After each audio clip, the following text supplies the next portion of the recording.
किसान तेरी यही कहानी, अन्नदाता तेरी यही कहानी। एक हाथ में कुदाल और एक हाथ में लोटे में पानी। जब किसान का पैर कीचड़ में जाता है तो गमकता हुआ और महकता हुआ बासमती हमारे आपके घरों में आता है। किसानों के रहनुमा कहे जाने वाले माननीय प्रधानमंत्री नरेंद्र मोदी जी दिल्ली में रह करके कुछ नहीं कहते और जब कक्ष में जाते हैं तो गुजरात में कक्ष में 4 सौगात सैकड़ों करोड़ का आवंटन करते हुए और फिर वहाँ किसानों की बात करते हैं। जी हाँ दोस्तों, मैं बात कर रहा हूँ, मैं कर्नल सुधीर कुमार सिंह, सेवानिवृत्त।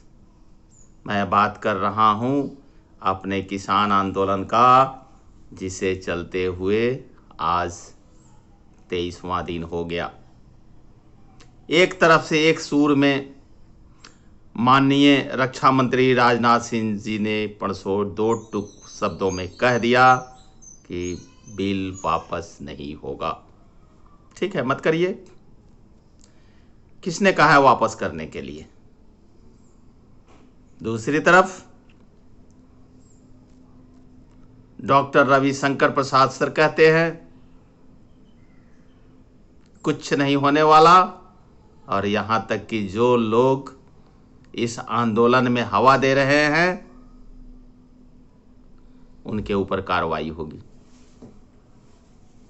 हम पूछते हैं, प्रजातंत्र की प्रासंगिकता और प्रजातंत्र के कहे जाने वाले प्रजातंत्र को हमेशा रक्षा करने वाले इस सबसे बड़े लोकतंत्र भारत में क्या यही उम्मीद की जा सकती है? यह तो शुक्र कहिए सर कि अरविंद केजरीवाल बिहार में इलेक्शन लड़ने से यू टर्न ले लिया।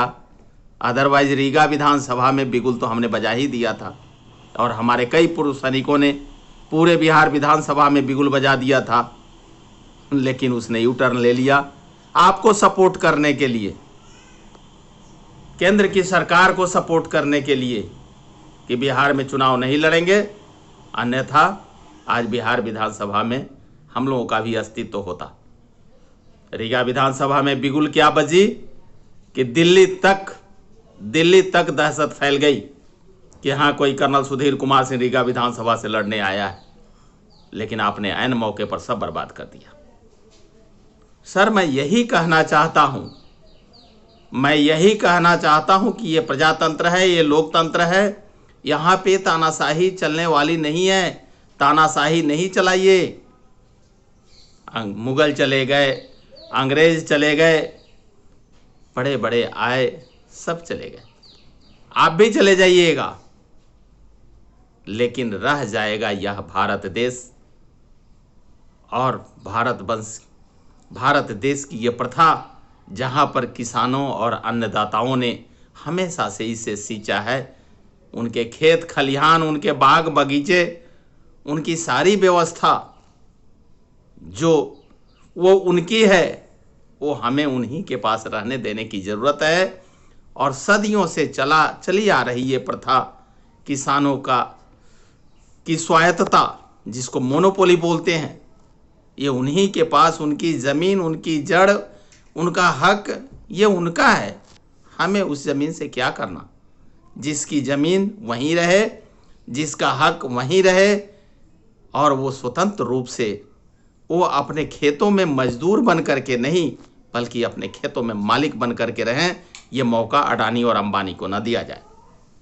इन्हीं शब्दों के साथ मैं फिर से अपने बिहार के मुख्यमंत्री माननीय नीतीश कुमार जी से निवेदन करता हूं कि जितने भी बिहार में 18 चीनी मिल बंद पड़ी है उसको सुचारू रूप से चलाएं जय हिंद, जय बिहार।